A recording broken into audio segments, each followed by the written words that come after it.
Well, hello, everybody. Good afternoon.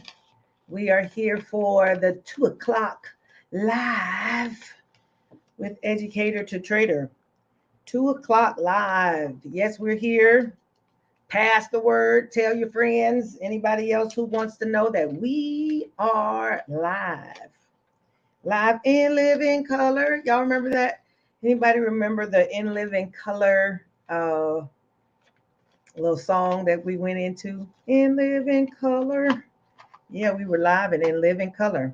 Good afternoon, everybody. Good afternoon. Good afternoon. Let me see. We can go live over here on what's this, Instagram? See if we can go live on Instagram as well. I don't know when I share screens if it will share the screen. I doubt it because it doesn't go all the way over there. But we'll be sharing it from here. Alrighty. 2 o'clock live. We got two topic ideas for today. Topic ideas. Number one, we're going to take a look at the trades we entered on Monday. We entered some cash secure puts and some covered calls on Monday. We're going to go take a look back at those. And we're going to talk about the language of options, because there's a whole lingo, terminology. Anytime you learn something new, there is new terminology that goes along with it. All righty. Definitely. All righty. So we've been here a couple minutes. If you don't know, I'm Arlissa, Educator to Trader. Welcome to my channel. Welcome to the Facebook Live. If you're not a subscriber to my YouTube channel, please go subscribe and put your like, put your bell, do all that good stuff. And, that way you'll see me when I come live. My plan is to go live every day at 2 o'clock. Well, every trading day at 2 o'clock, right? I won't be on the weekends at 2 o'clock. I don't think. I might. You just never know. It depends on how I feel when the time comes. But I plan to go live every day, every market trading day at 2 o'clock. That's my plan. All righty. Let's look first at what we have as far as our trades went from the other day. I think I need to share my screen. Yes, we got to share. Present, it says. We're going to do that. And then we'll go from here to, we'll go from here to talking about the language of options. I'm hoping to be on here less than 30 minutes. I'm hoping to be here less than 30 minutes, but we'll see how it goes. Our trades from the other day, we had some cash secure puts and some covered calls. Let's see how they're doing so far. So the AMC trade we had was, we had a covered call. Yes. Did the covered call? I don't think the covered call for AMC.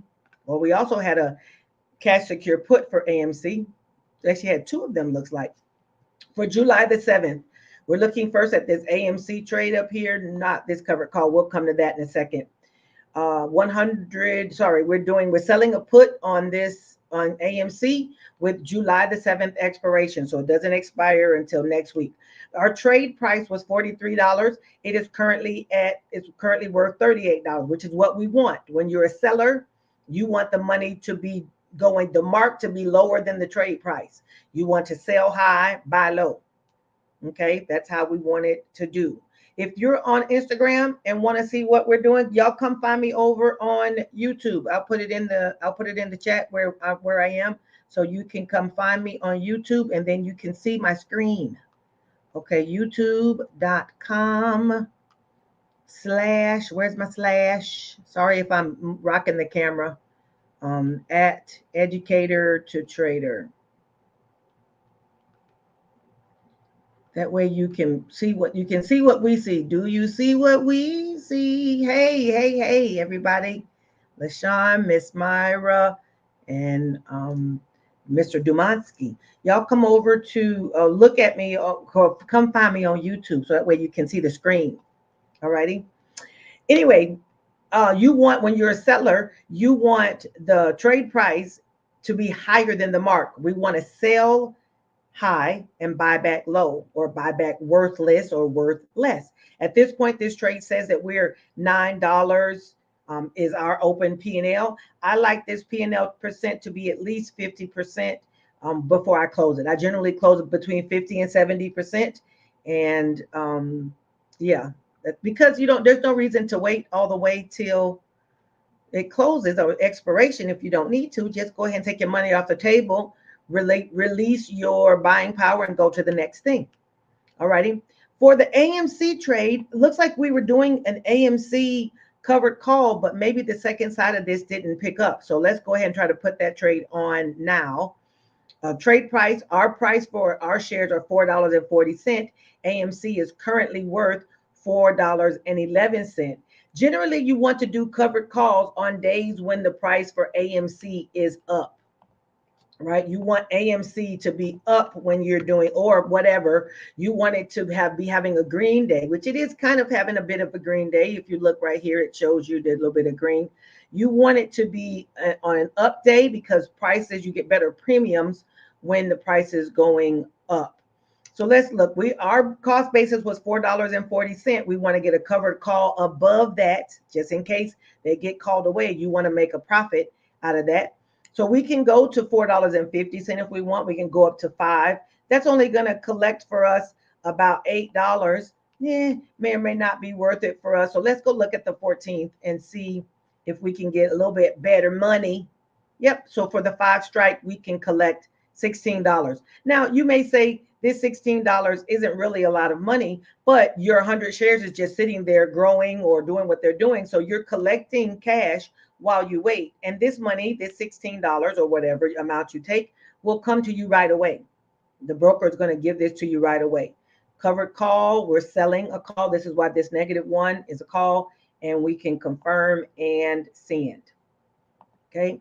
That puts us, or at least we're putting an order in for the covered call portion of the AMC, right? It just picked up $16. The broker should have given us our money.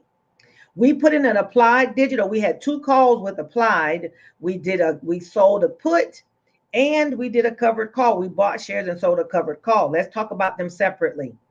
This first line is our 100 shares.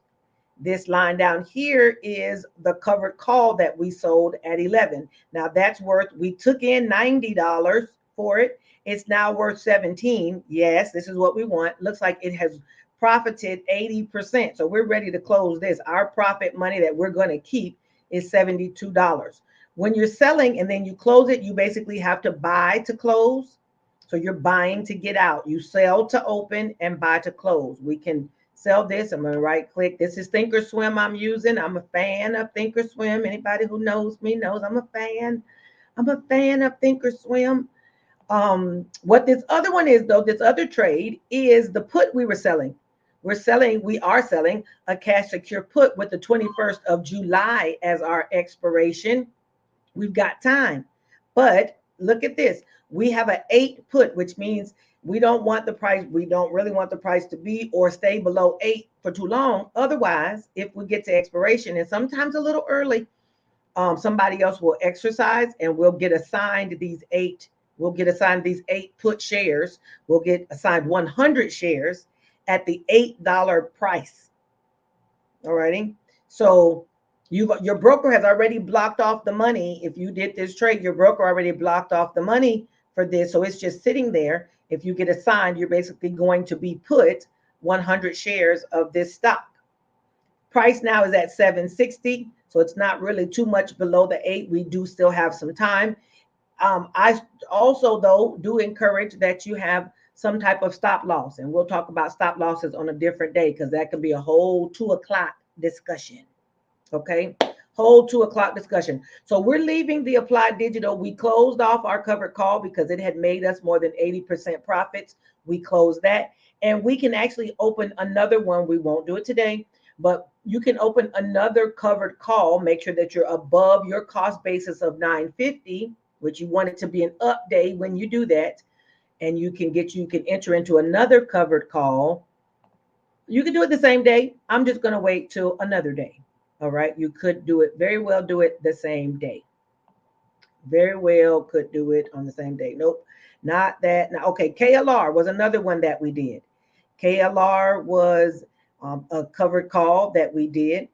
We bought shares at $4 couple days ago, look at KLR. They're worth $6.69 right now. So our shares are up $2.69. So see our profit and loss on our shares is $267. We had 100 shares and it's up $260 something, $2.60 something cent, which is times 100 is 267. But now our covered call, which was at a 5 strike, we took in $30. It's now way over that. Let's talk a little bit here about what to do with the covered call when it's been breached. Okay, we have 100 shares at $4. We put in a covered call at $5, saying that if price went above $5, we were okay with releasing our shares for an extra dollar. So we paid $400, we're going to collect $500. That's $100 of profit. But in this case, you have where the price has gone up really nicely. And you say, well, what do we want to do? What do we do? Well, if we just lose our shares in July at a $5 strike price, we're going to end up with $100. But if we close it right now, look at this P&L for this overall trade right now is more than $100 is what we were going to get, what we would get if we leave it and it's over our strike price. What I don't like about this is that you would be still paying to buy your way back out of your covered call. But the whole plan was that you were doing this for income. And with the way it's set up, you're set to take in $100 of profit. But in our current situation, we're taking in $129 in profit. So that would be a better move, right? $129 is better than $100. You could leave it and let some more time pass, see if KLR continues to go up. This amount should also do exactly the same thing, go up some more. You can close just the call. You can buy back the call side. Not a fan. The whole purpose of covered calling is to take in money, not to spend it, right? You could just give it some more time and see what this comes out to be. What do you think? Anybody in my community have a thought that they think, what should we do here? What do you think would be a good thing to do here? Let me go to some comments and put this up here so I can see that if we have any comments. You could, either way would be good. Either way would be good. Either you could close it off right now, take your $129 and run. You could close this out again. Not a fan of buying back and spending $160 to buy this back. Not a fan. Or you can leave it and let some more time pass. See what happens. I'm going to leave that there while some people decide what they think, what they would do. Tell me what you would do if it was you. What would you do? Would you close it now, take your $129 and go on to something else or do another one? Or would you leave it? Or would you buy back the covered call and let the shares keep going? Because, the shares could keep going up. They could hit a place and turn back as well. And you would have paid to buy yourself out of the covered call. Thoughts? Anybody got thoughts? Put them in the comments if you got some thoughts. All right, let's move on to see what else we have under here. Interest, we did open. We did a covered call. We bought shares and did a covered call on open. On open, we did, this is another one that's going well. We bought shares for $2.96, almost $3. Now it's almost at $4. It's at $3.95. We did a covered call for 3.5, which means we ended up with about $50 of profit on July 21st. Currently, though, is trade. If we close both these legs together, we're currently in profit about $50. This was in a similar situation to KLR, that you could close it now, take your profits off the table now, or you can give it more time, see how it goes. At the very minimum, if you let it go to expiration, you're going to collect $50 at the time it expires if the price is above 3.5. So you got, if price is above 3.5, you're going to get $50 regardless. Maybe we'll wait on this one too. If you got a comment, put it in the chat. What about space? It was the other one that we had. We have space. Space, we did two different cash secure puts. We did two different cash secure puts, selling one for July the 7th at the 4 strike on space or Virgin Galactic. And we're selling one at the 3.5 strike for July 14th. When you're selling a put, what you're saying is you don't want price to come down below that. If it does, you're willing to acquire 100 shares at this price. In this case, we don't have to worry about it right now because the price is at 4.8. We have a 4 put, so it's above that. This is working good. We have a 3.5 put. It's above that. This is working good. We have till July 7th, which is next Friday on one of them. And we have till the 14th of July for the other one, which is about 2 weeks. 16 days to be exact, because it's right here. I put my days here so I can see how long before things expire. All righty, if you're watching with me, please subscribe to the channel, like, subscribe, click your notification bell, follow me in all the places so that way you can see what we're doing here. I am an option seller coach. I coach those who sell options, the option selling strategies, cash secure puts, covered calls, shorting, credit spreads. Those are the things, those are my jam.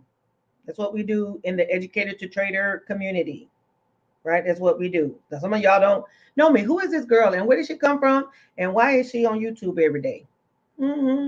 I was an educator. I still am, actually.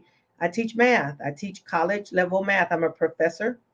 I teach mathematics. I've done that for a lot of years. I was an engineer before that. I'm a degreed engineer from Tuskegee. Woo, woo. Yeah, I went to Tuskegee, graduated about 30 years ago with an engineering degree. And I worked as an engineer for a while. Then I became a school teacher. And I'm still doing the educator piece of my life. But I've also added the trader part of my life. Right, I'm a trader as well. I coach and educate option sellers. I've been doing this now almost 3 years. I did buying stuff. I liked it a little bit, but it wasn't consistent enough for me. I like the selling strategies better. And of course, there's pros and cons. Another 2 o'clock live, we'll talk about the pros and cons of buying and selling. But I decided that selling was my lane. And that's what we're doing. We're jamming over here. All righty. So we looked at our trades that we already had going. I don't think anybody gave me a comment on whether we should keep our KLR and our NEO. We have to see what we should do there. Let's move on. I wanted to talk. My next topic was talking. Let me unshare my screen. Y'all don't look at how loaded my desktop is. It is not what we want to do. Let me unshare. Where's my unshare button? I need that back so I can control the share button. Is y'all just seeing the junkiness of my screen? That's not what we wanted to do. Am I stopped sharing? Yes, I'm back. Holla. Every time I say I'm going to clean it up, I clean it all up, and then something happens, and I go boom, boom, boom, boom, boom, and the next, and it's no longer clean anymore. I have to do it and clean it up again. It's a regular thing. Keeping things neat is a regular task, right? Just like cleaning your house. You have to do a little bit every day, a little bit at a time. I'm not one who enjoys that task, but I like it when it looks nice. I just don't like to have to do it all the time. And I know I'm not alone with that, so please don't judge, because I already know I'm not the only one who don't like cleaning up. Some people might like cleaning up. It's not me. It's just not me. Okay, let's talk about some words or some terminology that goes along with options. Options is a whole education. Okay, so just know it is not something you're going to grab hold to and just learn it and it's boop, boop, boop. It'll come natural. It'll come more natural to some people than others, but it's going to require learning and education. Options is a whole different field of education, and you could learn it and you would still be learning some more, right? What I suggest is you pick a strategy that you like and you just lean in on that strategy, right? You pick something that you like and you lean in. Let's talk basic stuff. Basic stuff. I want to go back to, I said I was turning off my share, but I want to go back and show you some things because I believe that seeing some of these things on your option chain will help you. Oh, I don't want screen 2. I want screen 1. There we go. Allow. I want to look at the option chain. Let's go look at Apple. We love Apple. Yes. We do.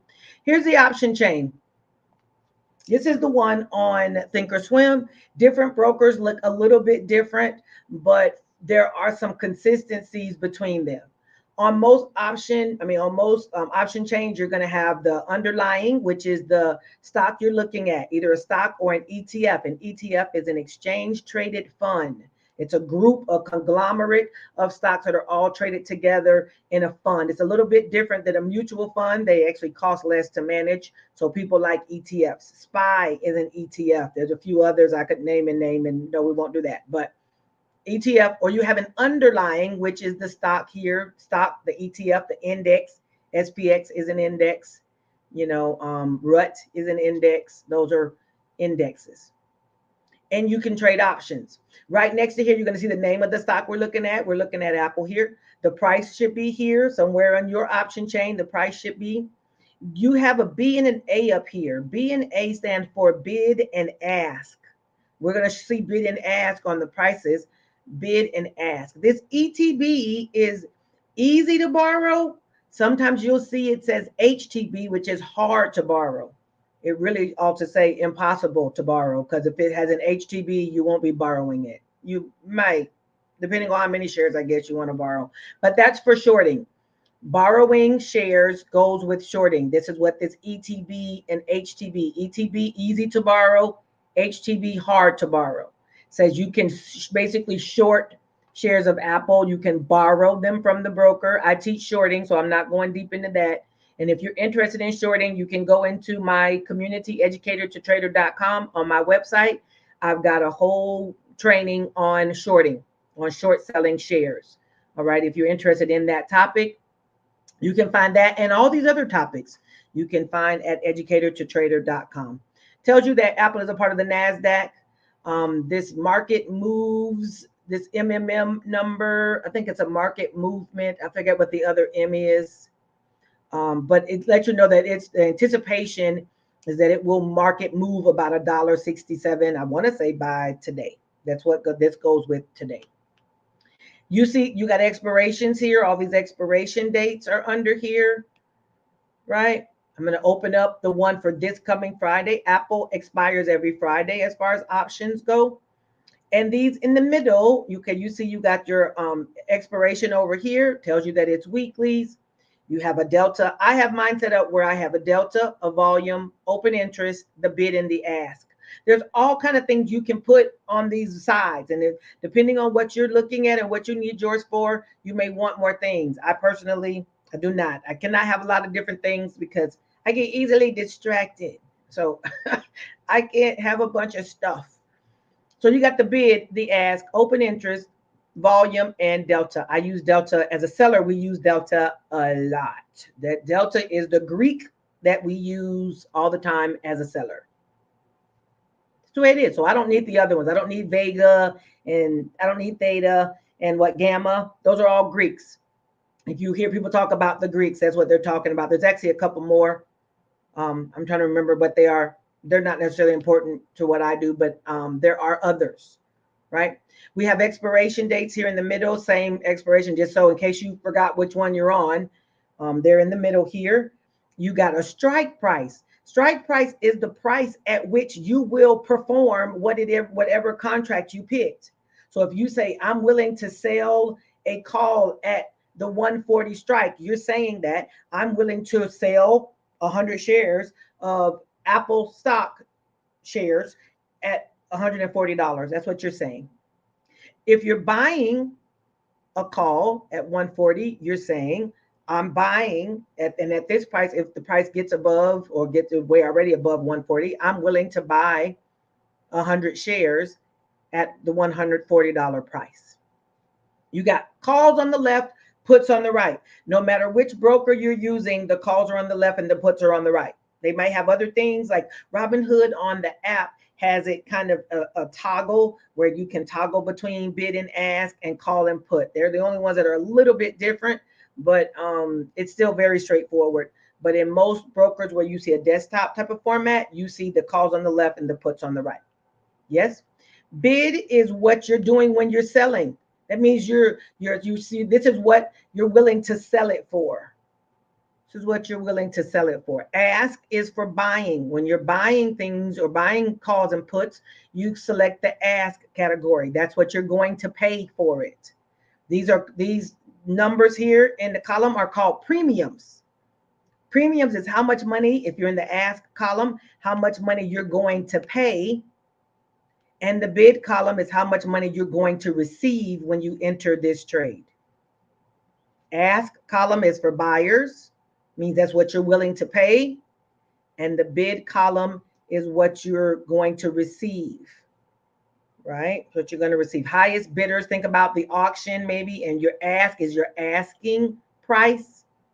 Think about that for the bid and the ask for price. Now, generally, bid and the ask kind of plays into when you're buying shares and stock, but it also plays in when you're doing options and such. We've got the strike price we just mentioned. We talked about expirations. Yep, make sure I didn't forget anything. Underlying the bid and the ask, the strike, calls and puts. If you're buying calls, you can either buy options or sell options, right? If you're buying calls, you're expecting the price to go up. If you're buying puts, you're expecting the price to go down. And the exact opposite happens when you're selling. So if you're selling calls, you're expecting price to stay below your price. It doesn't have to go down. When you're selling, price doesn't have to move. It just has to stay below your strike price. And when you're selling a put, you're expecting price to stay above your strike price. It doesn't have to move. That's a major difference between buying and selling. When you're buying calls and puts, the price has to move in order for you to make your money. If you're selling, the price doesn't have to move. It can actually sit still. As long as it doesn't come to your strike price, you still get to keep your money.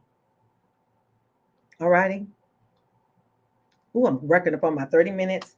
And I think that was about the gist of the different terminology pieces I wanted to cover today. We covered strike price, which is the price at which you will perform whatever option that you selected. If you're buying, you're going to perform that task at this strike. If you're selling, you're planning to perform whatever you sold at that price. That's the strike price or the price at which you will perform the contract. Many times people don't exercise or assign, they just use it for the money. They don't use it to actually buy the shares or not. But if you're selling cash secure puts, then you are saying you're willing to be put those shares, and the likelihood of you getting put them is there if the price comes down. When you're selling calls, if the price goes up above those, the broker is going to pull your shares. That's, you said you would. And if you get to expiration and it's past your strike price, the broker is going to pull the shares. That's the way that goes. That's the way love goes. Yes, that's the way it goes. Okay, that's the way it goes. Okay, expiration dates, bid and ask. Ask is for buyers, bid is for sellers.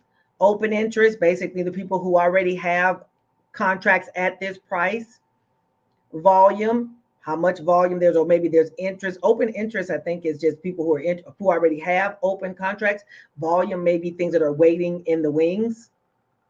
And delta has two different things. I'll talk a little bit about delta, and this is where we'll wrap it up. Delta has a few different things that it tells you.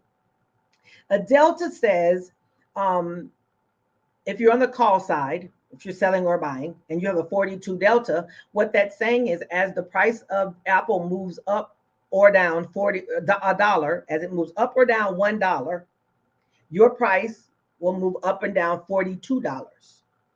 So if you have a call and Apple moves up $1, your contract will move up $42. If you have you're selling it, or if you're, buying a call and the price goes the other way, then you're going to be losing $42. That's one thing that delta does. It is the amount of money that corresponds to each dollar that the stock price moves.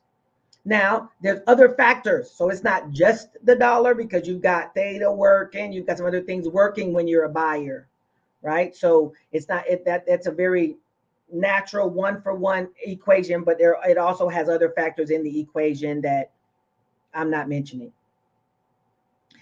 Delta also is a percentile of success.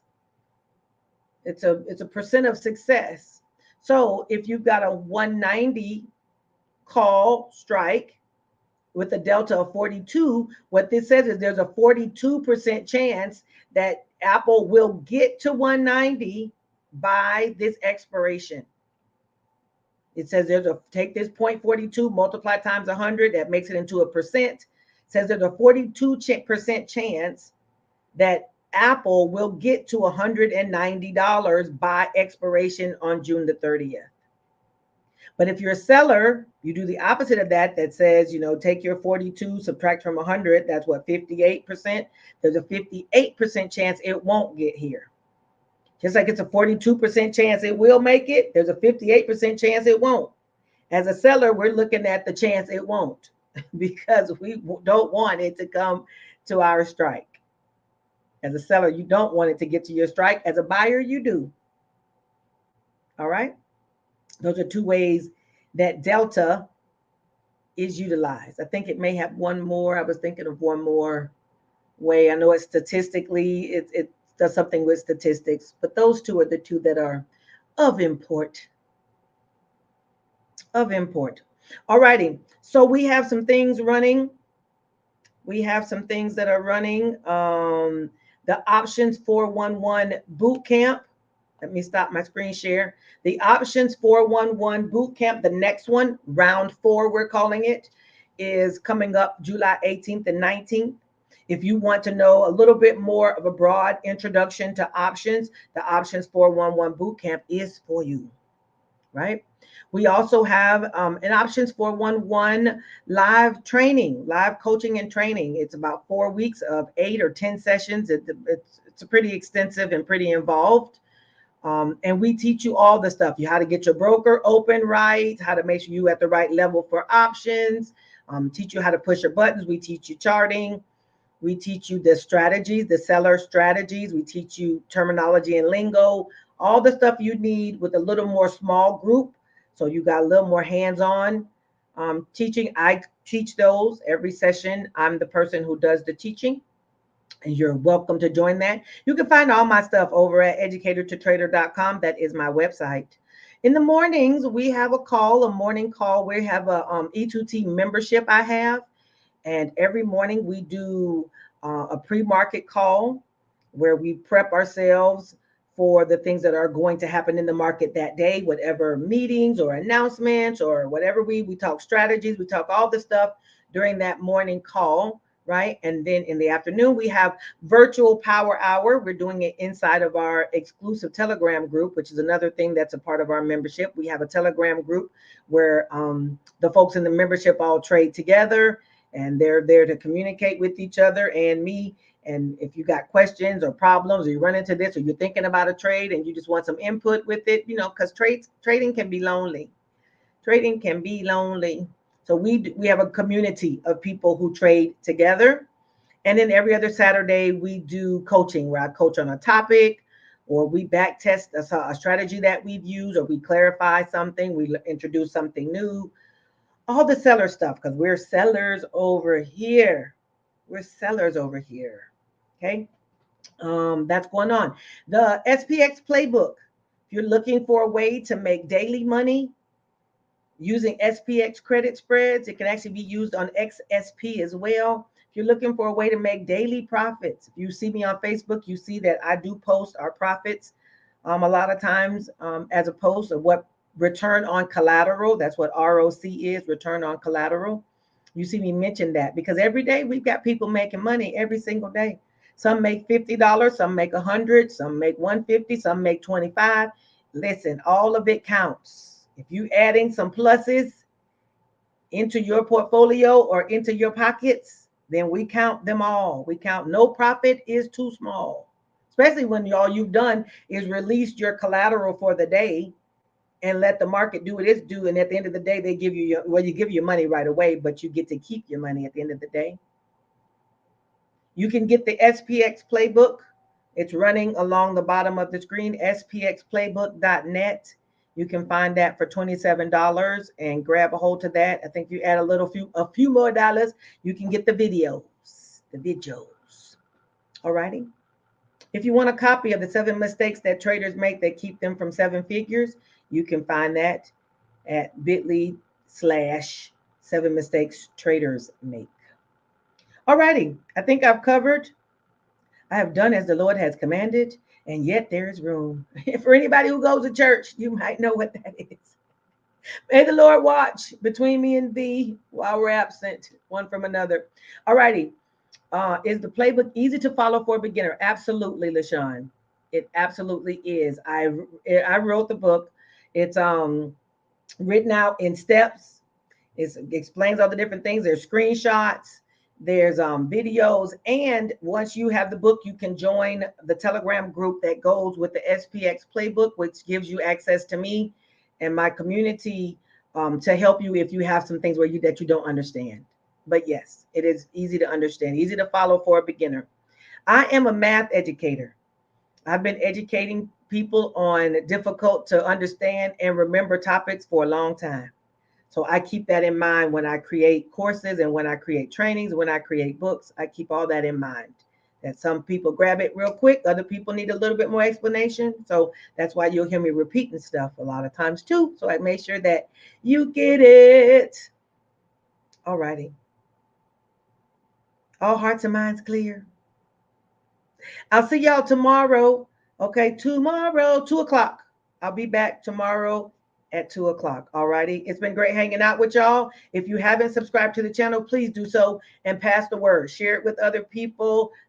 Share what we're trying to do here. Basically, trying to get people on to the options boat as sellers. We just want to get them in the options boat. If they want to be a seller, it's up to them. You can start off, learning it whichever way and decide you land where you land. All righty. All right. Well, I will talk to you all later. See you in social media world. All right. Bye, all.